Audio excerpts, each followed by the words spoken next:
season, greetings, geeks and nerds, and lazy universe and white and nerdy. And it's finally time. This is the last of the 12 days of Lazy Universe reviews. Kind of sad that we're ending off on a high note, but it's not all bad because I still have the top 10 best movies of the year Christmas Eve, and then my, um, Christmas special coming up on Christmas Day, so not exactly done in an aspect, but you might as well say that I am. And then I'll be taking a short break for about, oh, a week before I come back and start doing content again. Sorry, my throat seems to be gone this morning while recording this. I'll try to do the best I can to keep it. But we're going to be taking a look at my all-time favorite Christmas special, The Year Without a Santa Claus, and we're jumping into the classic Christmas favorite for this one. I did try to review this one year, but then it got copyrighted, which I'm pretty sure was because I tried to use the heat miser, snow miser on, which I'm pretty sure is heavily copyrighted anyways, so I'm going to ignore that for this one. And besides, what is the holidays without stop motion Santa? And I know that a lot of people still throw me under the bus for liking This Year Without a Santa Claus more than A Charlie Brown Christmas, but there's a good reason for that, and that's because I hold a high family nostalgia for The Year Without a Santa Claus, probably even more than A Charlie Brown Christmas, as when I was growing up, this was mine and my older sister's favorite, Christmas special to watch. And then when my little sister was born, it became all three of ours favorites. So we just fell into nostalgia just for that reason, and that's why I love it so much. Because technically speaking, the Year Without a Santa Claus is a part of the family. So why don't you invite this part of your family into your household? So grab a blanket, grab a snack, grab whatever favorite Santa Claus that you have or want. This is the Lazy Universe review of The Year Without a Santa Claus. And even though this is my all-time favorite Christmas special, I'm still gonna snark and make jokes, but I'm gonna do it out of love. So, let's dig into The Year Without a Santa Claus and see what happens if Santa Claus ever decides to take a holiday. We begin at the North Pole, where everybody seemingly is getting ready for Christmas and the Christmas season. But eventually our narrator, Mrs. Claus, tells us something. She tells us about a time, a year, where Santa Claus was too sick to deliver toys for children as he does every single year and has been doing for basically his life. That is until a mean doctor comes in and kind of crushes his spirit and basically tells him that nobody cares or believes in Santa Claus anymore, so he shouldn't need to care. Nobody cares about Christmas anymore. They don't. Of course not. Wouldn't surprise me none if nobody even believes in you. And so we actually see Santa Claus for the first time get depressed. That in fact, he's so depressed that he just decides that maybe it's best to call Christmas off.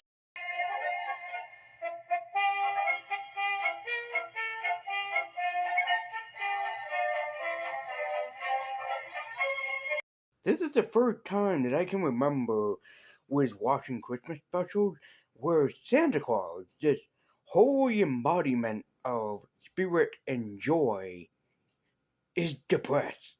The actual living embodiment of goodwill and cheer and joy to the world is depressed. And he actually wants to give up on Christmas because he truly believes no one gives a crap about him anymore, and that's kind of sad. Although if Santa's gonna take a holiday, I know just the guy to be his replacement.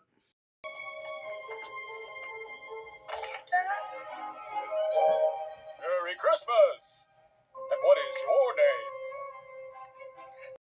name? And so it's official. Santa Claus decides not to do Christmas this year, as a lot of people do not take too kindly to the news, specifically Mrs. Claus. As Mrs. Claus hires two elves, Jingle and Jangle, to try to see what they can find some goodwill and Christmas spirit, so she sends them off into the world to try to find that true Christmas meaning. And so Jingle and Jangle find themselves inside of a place known as Southtown, USA. A place that's full of assholes and pretty much everybody that doesn't like Christmas spirit.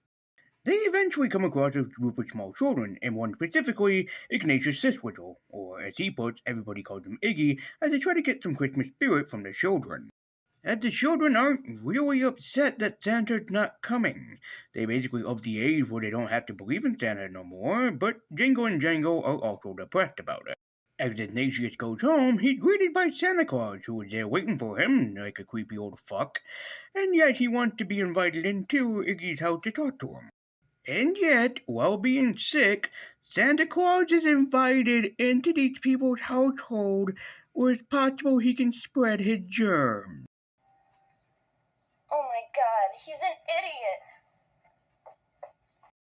And so Iggy, after listening to a song by Santa and his father, is embedded with the Christmas spirit, and now he truly believes that he should forever and always believe in Santa. So Santa, in a hurry to rescue his baby reindeer Vixen, takes off in a hurry. Unfortunately, he left behind his secret that, the family was actually talking to Santa. So Iggy, Jingle, and Jangle decide to go and visit the mayor to see if perhaps maybe they can strike a deal with the mayor, and in fact, eventually they actually do. I've got an idea. You elves can work magic and all that. You conjure up a good old-fashioned white Christmas for us right here in Southtown.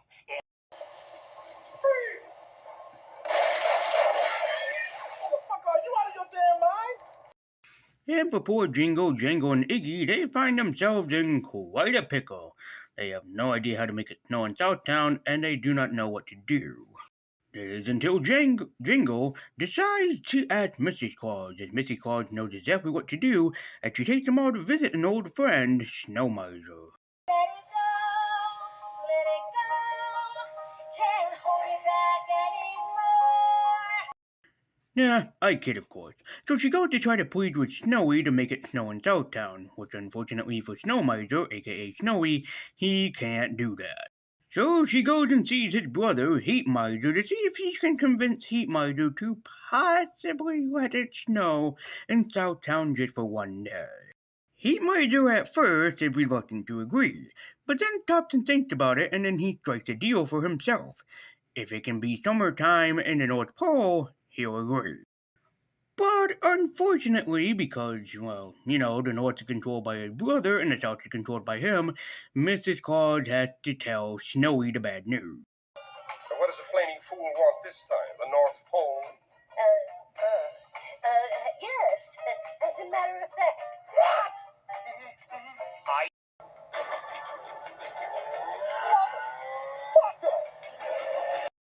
As Mrs. Claus just gets outright pissed off with the both of them, that in fact she decides to do what she should have done to begin with. She goes and visits their mother, Mother Nature. Now you might be asking yourself, why did she go straight to the top to Mother Nature? Well, I am sick of your shit. And when I'm not sick, I'm tired. I am sick and tired. What are you saying?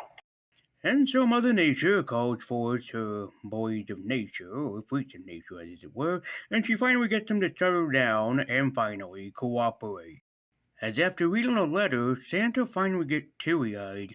Maybe he remembers the Christmas spirit that he lost, who really knows, but he decides that Christmas is on. And so Santa, feeling better than he has in probably quite a while, finally rides on, as Christmas comes as it had once did before. As Santa declares, from now on, there will forever and always be a Christmas. He will always be there to spread kindness and joy to the world, to those who need him. And so that was The Year Without Santa Claus, and do I recommend it? Absolutely.